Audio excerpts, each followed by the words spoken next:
There's only one TV set at the Dallas County Republican headquarters. It has a 6-inch screen and was brought in by an office worker so everyone could watch the Watergate hearings. But most did not. The biggest audience was on the wall. Looking down on the small TV set were the pictures of President Nixon, Vice President Agnew, Senator Tower, and the most famous Republican of all, Abraham Lincoln. And the pictures had the room mostly to themselves. Well, we're going about our business as we do every day.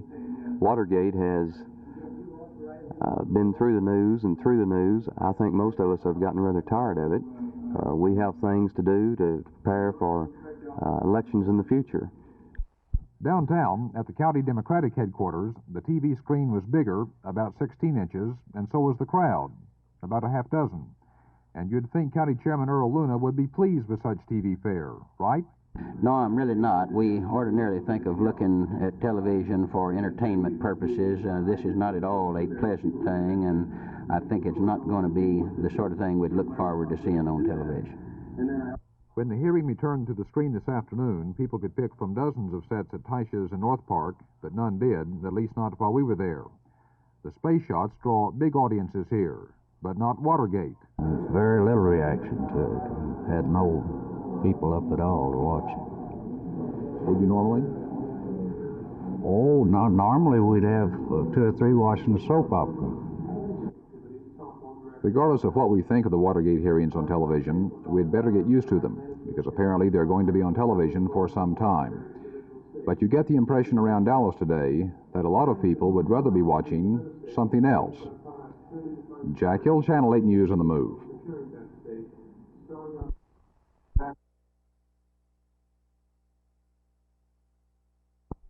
Those are the ones that I'm concerned with, actually, those 4. Because money's been spent. There's an awful lot to be gained. Another one with the little casting of little spheres that you just mentioned. Do you have anything to do with the attitude of cars power? They machine behaving. Well, actually, Jerry, I did a lot better than I expected to for the first time out. I thought the first 2 or 3 times out I might just have to find myself, and I was very pleased with that. I threw so well, and my control was good, and we won the ball game, which is the main thing.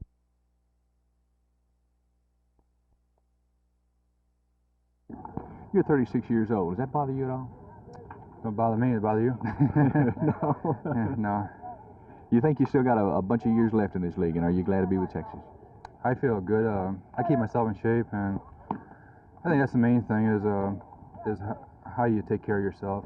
I've seen some players when they were 25 years old that were over the hill. I've seen other ball players at 40 that were in great shape. The weather in Boston is a little bit different than the weather in Texas. Do you prefer playing in the cooler weather or the warmer weather? It really doesn't make me any difference. I do good and bad in both.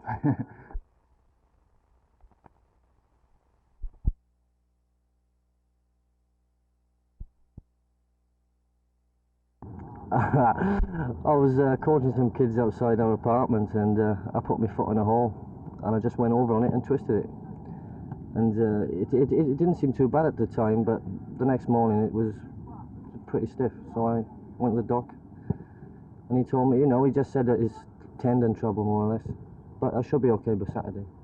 How do you feel that the tornado is gelling? Do you feel the team is coming together pretty good after the first win over Toronto and then back to Philadelphia for a scoreless tie?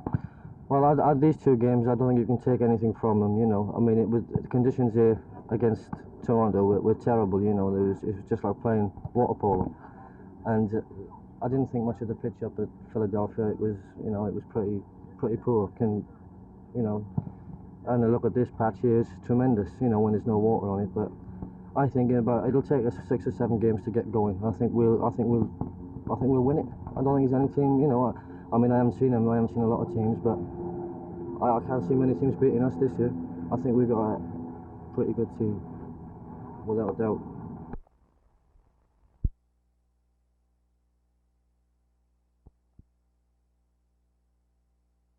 I feel like I'll have more competition this year than I've ever had before with Bishop Delagiewicz from University of Texas. He's been throwing real well this year, and I hope to get a good throw off and be able to win it. What do you think it's going to take to win it down there? Well, I don't know. I feel sure he'll get his personal record down there, and his best is about 62-10. he'll probably throw over 63 feet, and I feel real sure that I can get my personal record also, which will be over 66 feet. How do you feel you are mentally and physically ready for this meet? Definitely. I'm at a real high peak right now, and I feel my lifting and my throwing, everything is at a big peak right now. I feel like I'm going to get a good throw off.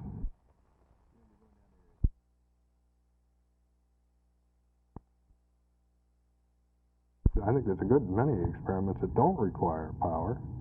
And as I understand the vehicle, the solar astronomy, those solar panels, the ones that look sort of like a windmill that you've seen in the pictures, they may still go ahead because I think that solar system, that solar battery system is still operative.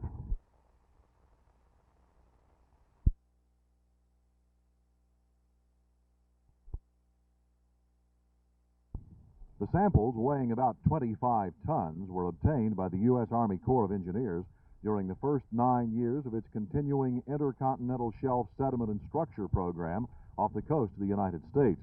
Dr. Charles Dodge, acting chairman of UTA's Geology Department, said the cores are of tremendous value to researchers interested in the continent's glacial periods, marine evolution, geochemistry, and paleontology. Yes, I think they're, particularly in some of this material, are phosphate deposits, and we might be able to learn something about the relationship between phosphates and the various organic forms that lived at these times. These were phosphate deposits of, say, 20, 30 million years ago, and we might be able to pull something out of that. It looked just for a moment there like the story was going to be a great deal more exciting than any of us had first expected. Jerry Taft, Channel 8 News on the Move at the University of Texas in Arlington.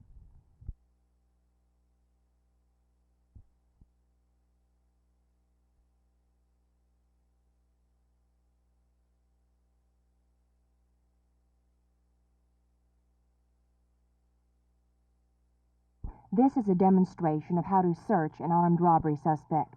Just one way the Dallas Police Academy trains its recruits to handle emergency situations. 3 years ago, most recruits had no more than high school diplomas. Today, half of them are college graduates who will start out making $837 a month. Most of those who don't have degrees do have at least 3 years of college credit. The more education a Dallas policeman has, the more he's paid. 23-year-old Dwight Walker, the one searching the suspect, got his degree in political science, but later decided he'd rather be a policeman than a school teacher. We're getting more and more recruits like Dwight every day. The increased emphasis towards education that started back in 1970 has resulted in a better recruit. Turn around, face the car, please. When these recruits graduate this summer, the Dallas Police Department will have 250 college graduates. The department feels the more college degrees and credits, the more professional Dallas policemen will be. For Channel 8 News on the Move, this is Martha McIntyre at the Dallas Police Academy.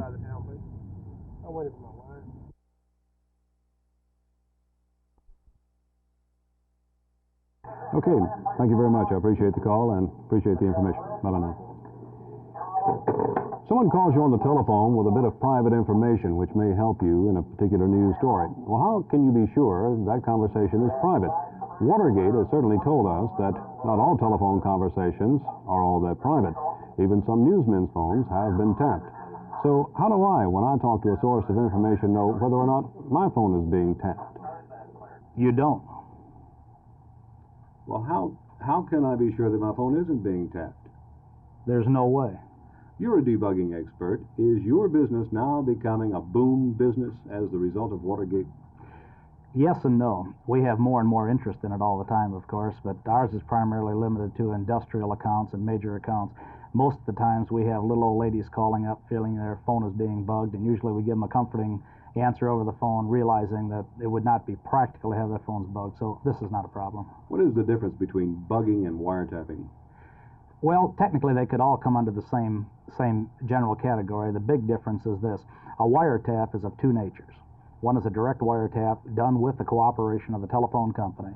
And this is usually done in terms of the federal agencies primarily, because they're the only ones that would have that cooperation. The other would be a mechanical wiretap, which could be done either by a private investigator or a jealous spouse. Well, is this to say then that all wiretaps are not court-ordered? I would say that there are many, many wiretaps that are not court-ordered that are being done all the time. By police officials?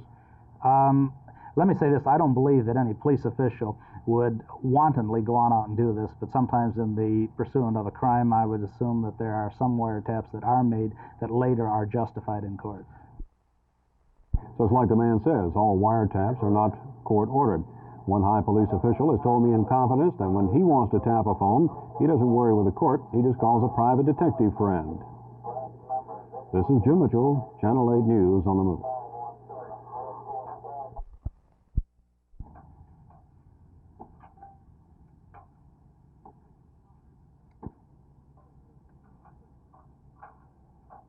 Short the motor's all I know.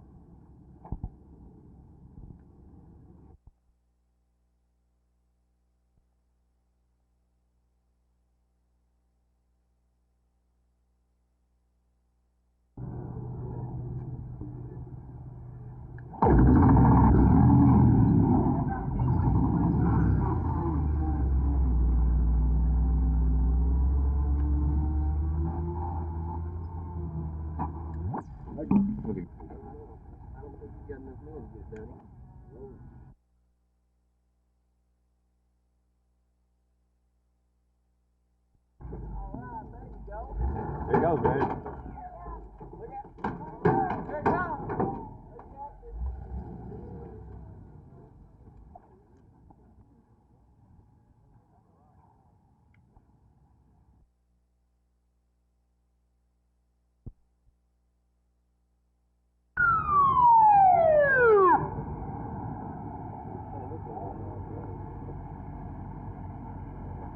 Place both hands outside the car, please.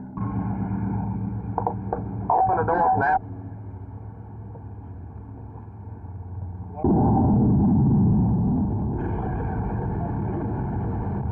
Something like that before you get close.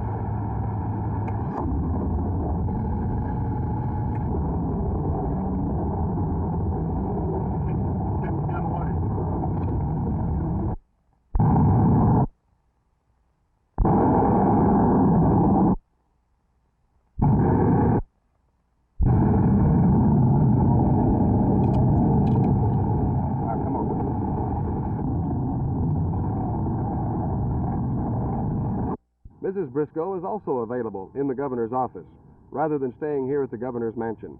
That's in contrast to Mrs. Smith, who only accompanied Governor Smith on ceremonial or social occasions, and not always then. But legislators say when they go into the governor's office for a private conference about legislation or other business, Mrs. Briscoe is right there in the governor's office. That has prompted the most often heard quip around the Capitol building, "I'm going to go see the governor," and her husband Dolph. But it's said good-naturedly. This is Roger McDonald, Channel 8 News on the Move in Austin.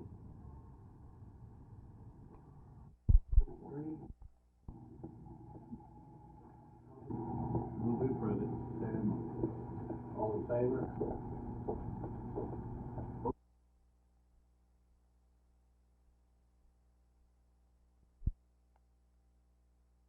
It will transfer from our local jail to the Texas State Department of Corrections prisoners who have been convicted and whose cases are on appeal, where the sentence exceeds 15 years. We have some 600 to 700 prisoners out of 18 to 1900 whose cases are on appeal.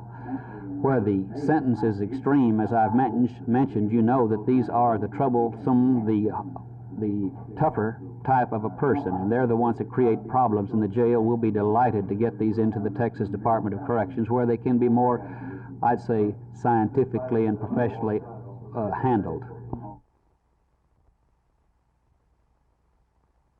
It was right over there, but it's plumb gone now. What do you think caused it?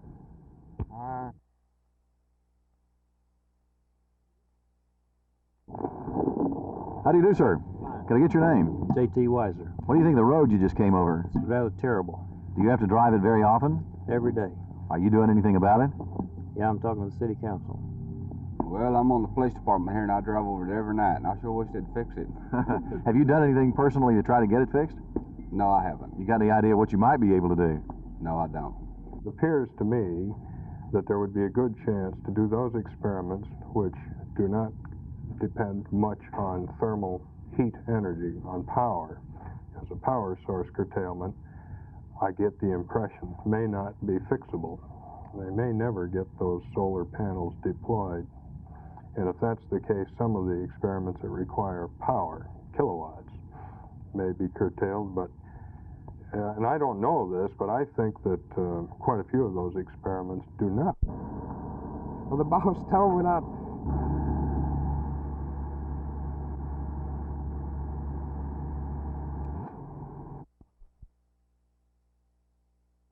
Would visit the particular offices, and on how many occasions did he visit? I don't remember seeing Mr. Colston as the committee, sir.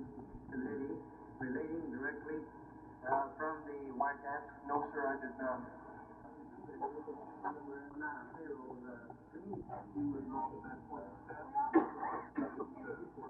People at the White House? Who specifically?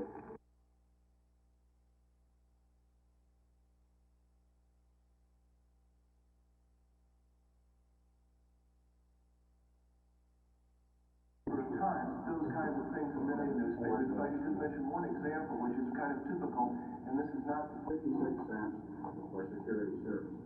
Sir, that memorandum. Right. And the press has done us $1 billion worth of staff work and investigation, but the legitimate function of this committee, it seems to me, is to find out what.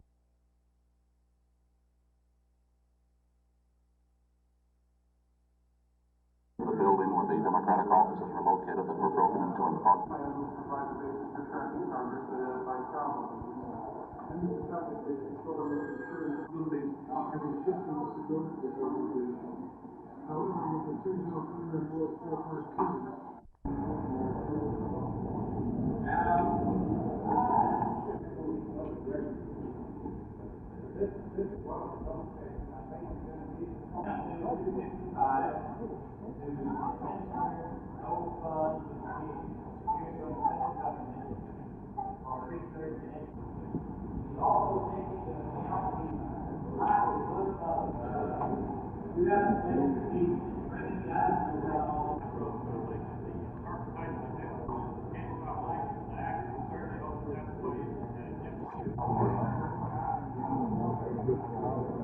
Just walk along and talk for just a minute on a couple of things. You bet.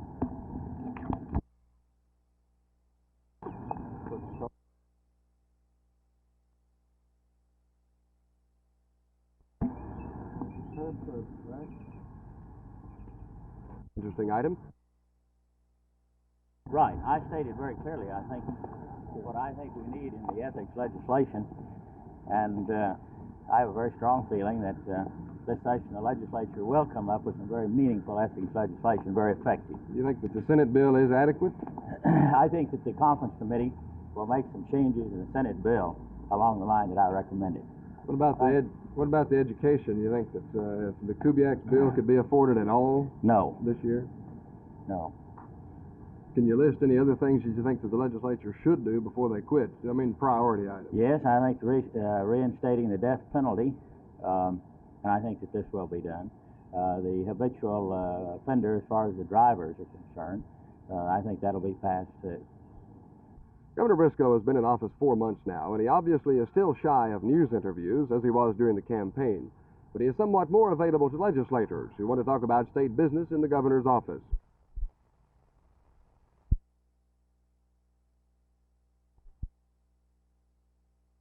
For some months now, the road situation in some segments of Bedford has been deteriorating, according to a couple of members of the City Council, Bob Gaines and Pat Sullivan.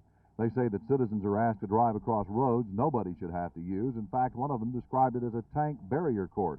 They are particularly concerned about Shady Brook area, a housing addition in Bedford. My name is Bob Gaines, one of Bedford's city councilmen. Aha! Nice question for you, sir. What do you think about the road you just came over? Oh, it's a tremendous improvement. I'm very proud of it. No, we've been trying to, at least for a year, get this road improved, and it's come to the point that Pat Sullivan and I have decided to fast until we can get an effective street improvement going. This is just one of the best examples we've got of some of our fine streets. Going.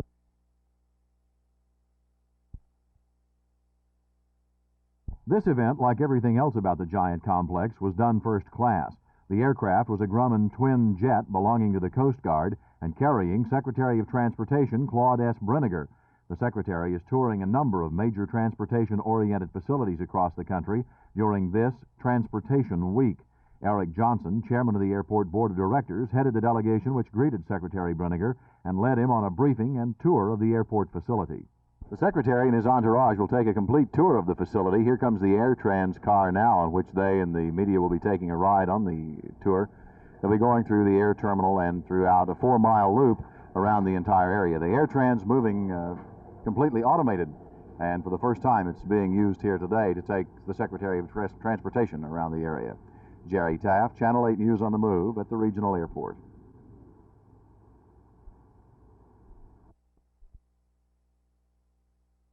In this seemingly quiet East Texas town last night, a group of people known as the Citizens for Better Government went before the city commissioners and demanded the resignation of the mayor, 2 city commissioners, and the city manager. The group claimed these public officials have been holding secret meetings, disregarding state statutes, and are not being responsive to the public. The whole furor in Commerce began with this man when he was fired from his position as chief of police 10 days ago. They held me responsible or suspected me of giving evidence that caused Commissioner Mills to have to appear in the grand jury, and that I got involved in politics. Forrest Guest, spokesman for the citizens group, says the police chief had nothing to do with Mills going before the grand jury. Chief Green did not gather that information. Charles McDowell did that. All of these things point out that he was unjustly fired. We don't feel that it was a just act. We'd like to see him reinstated. Dale Mills owns a plumbing business and has done work for the city while serving as a commissioner, but there was no conflict of interest. The grand jury said it was warranty work done on equipment sold by Mills to the city before he was elected as city commissioner. But there's still the question, when did the commissioners meet to dismiss the police chief? Evidently they met out at, they did meet at Commissioner Mills' home and then directed the city manager to fire him. Now, we can't get any comment from the city manager. We can't get any comment from the commissioners. James Ferris is a private attorney on retainer to the city. He refused to comment on the legality of the meeting and threatened to call police for protection from Channel 8 News. Commerce City Manager Jack Dickerson also refused to be interviewed.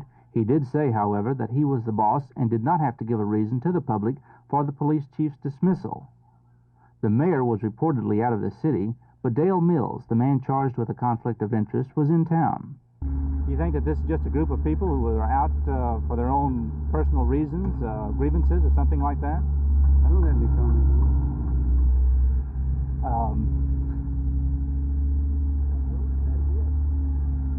All right, sir. Thank you very much.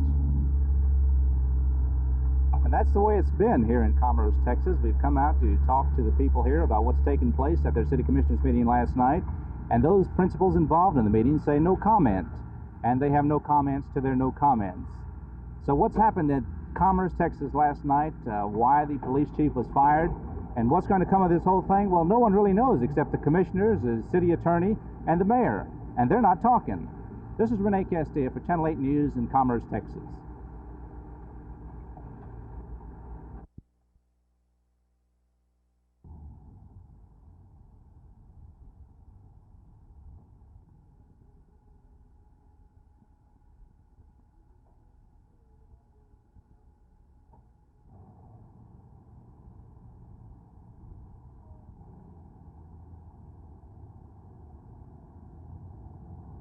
Missile. Okay, let me go back.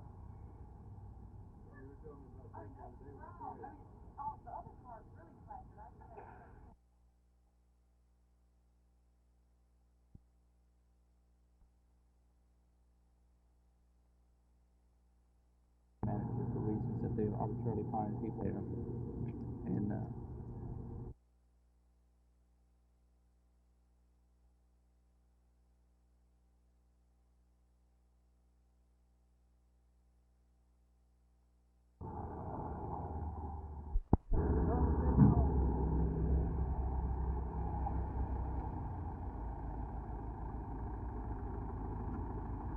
city commissioners meeting.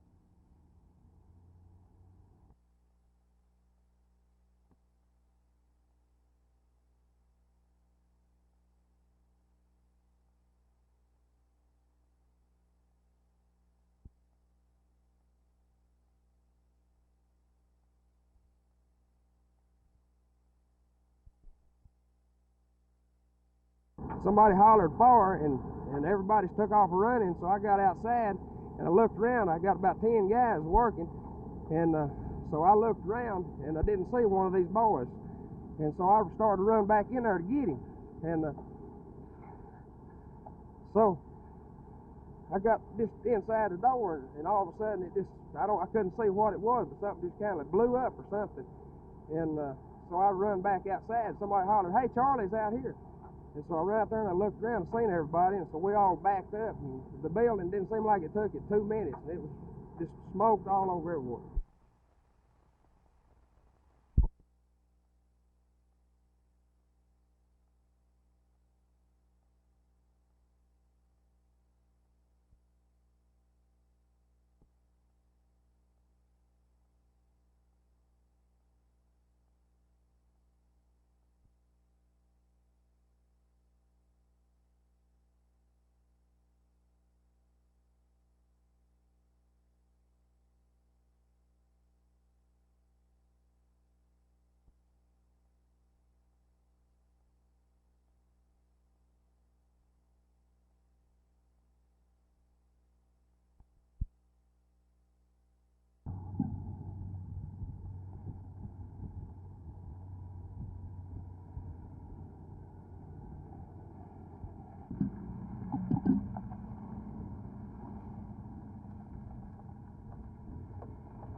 Eric Johnson, Chairman of the Board. Delighted to be here. We're delighted to have you. Hello there, Great beautiful to see you. landing. A great runway landing. Congressman here, Jim Congressman. Collins.